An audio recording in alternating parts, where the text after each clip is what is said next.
여러분, 혹시 기억하시나요? 몇 년 전 서울 한복판 명동거리에서 벌어졌던 그 충격적인 사건 말이에요. 주한 벨기에 대사 부인이 옷가게 직원의 뺨을 갑자기 때리고 말리러 온 다른 직원의 뒤통수까지 후려쳤던 그 황당한 일 있잖아요. 그때 CCTV 영상이 공개됐을 때 정말 온 나라가 발칵 뒤집혔죠. 그 여자의 표정을 보면 미안해하는 기색은 전혀 없고 오히려 감히 너희 같은 것들이 나한테 대들어?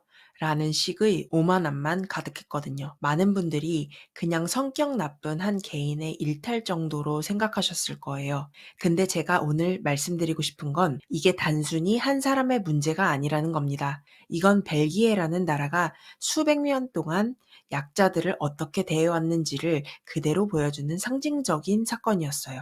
그 대사 부인의 손에는 사실 벨기에의 뿌리 깊은 오만함과 인종차별의 DNA가 그대로 담겨 있었던 거죠. 우리에게 벨기에는 어떤 이미지였나요? 맛있는 와플, 고급스러운 초콜릿, 그리고 유럽 연합본부가 있는 세련된 나라. 그야말로 유럽의 심장이라고 불리는 곳이잖아요. 근데 여러분, 그 화려한 겉모습 뒤에 숨겨진 진짜 얼굴을 아시나요? 우리가 먹는 그 달콤한 벨기에 초콜릿에는 사실 씻을 수 없는 피비린내가 배어 있다는 걸 말이에요. 19세기 벨기에의 국왕이었던 레오폴드 2세라는 사람이 있었어요.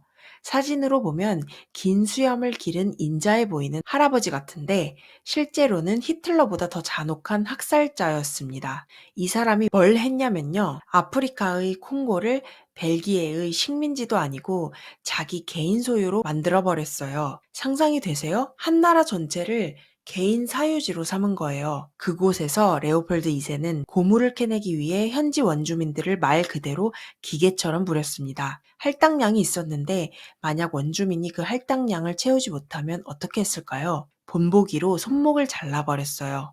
더 끔찍한 건 군인들이 사냥할 때 총알을 낭비하면 안 된다고 해서 총알 개수를 맞추기 위해 멀쩡히 살아있는 아이들의 손목을 자르기도 했다는 겁니다. 역사 기록에 남아있는 사진 중에 5살짜리 딸의 잘린 손과 발을 멍하니 바라보는 아버지의 모습이 있는데 지금 봐도 정말 가슴이 찢어지는 장면이에요. 이렇게 레오폴드 2세가 콩고를 지배한 23년 동안 얼마나 많은 사람이 죽었을까요? 무려 1,000만 명입니다. 콩고 전체 인구의 절반이 학살당하거나 굶어 죽었어요. 그런데 그렇게 벌어들인 돈으로 벨기에는 뭘 했냐고요?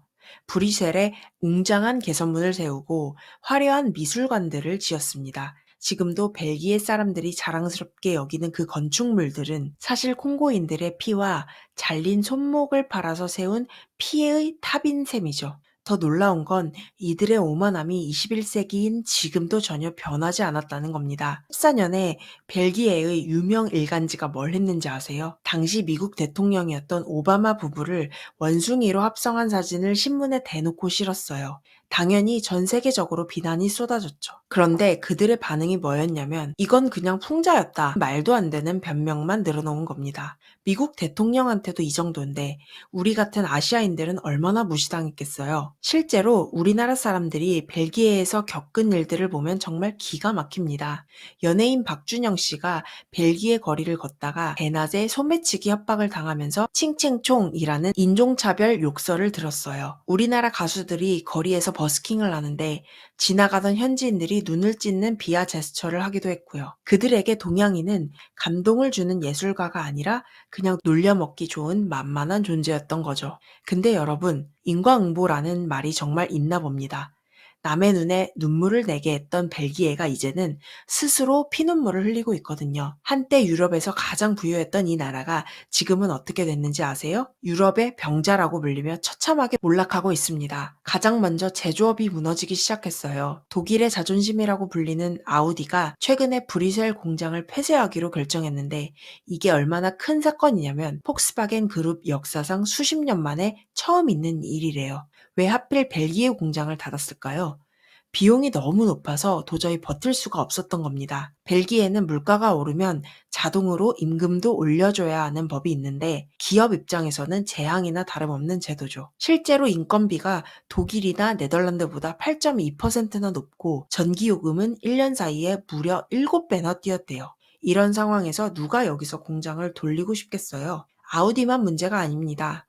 벨기에가 자랑하던 버스 제조사 반훌은 완전히 파산했고 세계적인 화학 대기업 바스프도 직원을 대폭 줄이면서 사실상 철수 준비를 하고 있어요. 한때 연간 100만 대의 자동차를 생산하던 나라가 이제는 30만 대도 간신히 만드는 수준으로 떨어졌습니다. 기업들은 하나둘씩 문을 닫고 실업률은 계속 올라가는데 정치 상황은 더 가관이에요. 벨기에는 북쪽에서는 네덜란드어를 쓰고 남쪽에서는 프랑스어를 쓰는데 이 두 지역이 원수처럼 싸우고 있거든요.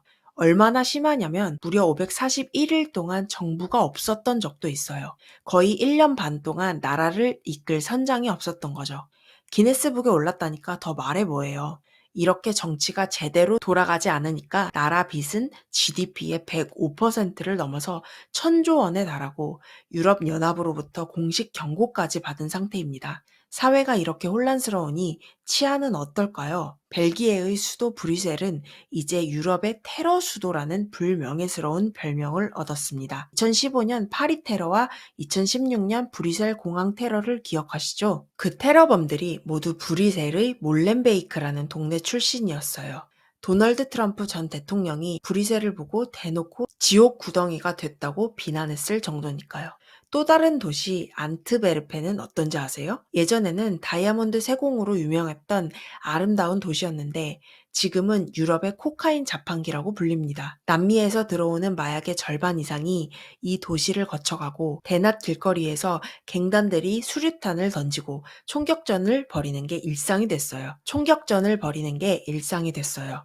한때 우아하고 세련됐던 유럽의 도시가 이렇게 변해버린 겁니다. 근데 정말 통쾌한 건 벨기에가 이렇게 무너지는 동안 우리 대한민국은 어떻게 됐을까요? 완전히 역전됐습니다. 70년 전 한국 전쟁 직후만 해도 벨기에가 우리를 도와주던 부자 나라였어요. 그런데 지금은 어떤가요? 우리나라 GDP가 벨기에의 거의 3배에 달합니다. 글로벌 혁신 지수를 봐도 한국은 세계 4위인데 벨기에는 21위에 머물러 있어요. 우리가 IMF 위기 때 정말 뼈를 깎는 노력을 하면서 미래 먹거리를 준비했잖아요. 반도체, IT, K-팝, 영화, 드라마까지 새로운 산업을 개척하면서 앞으로 나아갔죠. 근데 벨기에는 뭘 했냐면 식민지 시절에 약탈해서 벌어놓은 돈으로 복지잔치나 벌이면서 우리는 영원한 선진국이라는 착각 속에서 살았던 겁니다. 토끼가 잠든 사이에 거북이가 제트 엔진을 달고 날아가 버린 거죠. 이웃 나라인 스페인과 비교해보면 더 확실히 보여요. 스페인도 경제 위기를 겪었지만 그들은 어떻게 했냐면 현대와 개방을 선택했습니다. 외국인 관광객들에게 친절하게 대하고 디지털 노마드들을 끌어들이기 위해서 비자 문턱을 낮추고 적극적으로 유치했어요. 덕분에 지금 스페인은 관광 산업으로 엄청난 수익을 올리고 있죠. 그런데 벨기에는 어떻습니까? 관광 자원이라고는 오줌 싸게 소년 동상 하나밖에 없으면서 유일한 손님인 동양인 관광객들을 무시하고 심지어 뺨까지 때리면서 쫓아내고 있잖아요. 인터넷에 벨기에 여행 후기를 검색해보세요. 다시는 안 간다. 최악의 여행지였다는 글이 압도적으로 많아요. 스스로 황금알을 낳는 거위의 배를 가른 셈입니다. 결국 벨기에의 몰락은 단순한 경제 침체가 아니에요. 이건 수백 년 동안 쌓아온 업보가 한꺼번에 터진 겁니다. 아프리카 사람들의 손목을 자르면서 쌓아 올린 피 묻은 돈, 아시아인을 원숭이 취급하던 지독한 오만함, 그리고 변화를 거부하고 과거의 영광에만 취해 있던 방탕함까지 서울 명동에서 우리 점원의 뺨을 때리던 그 대사 부인의 손은 사실 자기 나라의 얼굴을 스스로 때리고 있었던 거예요. 과거의 영광에만 취해서 남들은 존중하지 않는 나라가 어떻게 몰락하는지 벨기에가 지금 온몸으로 보여주고 있는 겁니다. 역사는 결국 공평하더라고요. 약자를 짓밟고 올라선 자리는 언젠가 무너지게 돼 있어요. 여러분은 어떻게 생각하세요? 벨기에가 다시 예전의 명성을 되찾을 수 있을까요? 저는 솔직히 어렵다고 봅니다. 왜냐하면 그들이 아직도 자신들의 문제를 제대로 인식하지 못하고 있거든요. 여전히 인종차별을 풍자라고 우기고 자기들 잘못은 반성하지 않으면서 남탓만 하고 있어요. 이런 태도로는 이 추락이 이제 겨우 시작일 뿐이라고 생각합니다. 역사는 우리에게 많은 교훈을 줍니다. 아무리 강했던 나라도 오만해지고 변화를 거부하면 결국 무너진다는 것. 그리고 약자를 존중하지 않는 사회는 결국 그 대가를 치른다는 것 말이에요. 우리도 이제 선진국 대열에 들어섰지만 벨기에의 사례를 보면서 겸손함을 잃지 말아야겠다는 생각이 듭니다. 오늘 이야기가 흥미로우셨나요? 여러분의 생각은 어떠신지 정말 궁금합니다. 댓글로 의견 남겨주시면 감사하겠습니다. 지금까지 긴 이야기 들어주셔서 정말 고맙습니다. 행복한 하루 되세요.